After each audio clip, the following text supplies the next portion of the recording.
Ramsar site ও প্রতিবেশগত সংকটাপন্ন এলাকা টাঙ্গুয়ার হাওরে অবৈধভাবে প্রবেশ করে পরিবেশ দূষণের অভিযোগে অভিযান চালিয়েছে পরিবেশ অধিদপ্তর ও জেলা প্রশাসন সুনামগঞ্জ।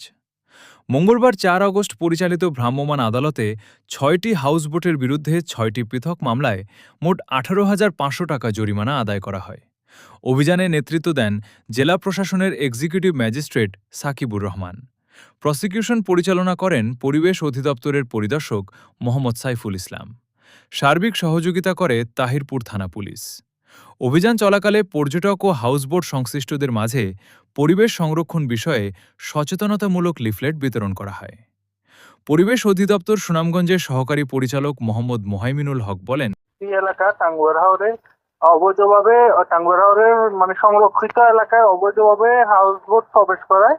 এখন সিঙ্গেল ইউজ বিভিন্ন ধরনের প্লাস্টিকের প্লেট, প্লাস্টিকের চায়ের কাপ এসব ব্যবহার করে পরিবেশে হাওয়া দূষণ করায়।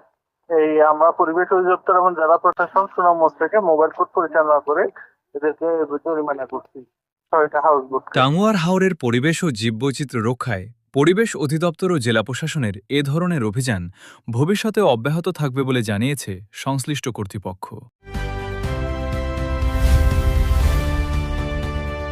আল কাউসার টিভি, সত্য প্রকাশে প্রতিশ্রুতিবদ্ধ।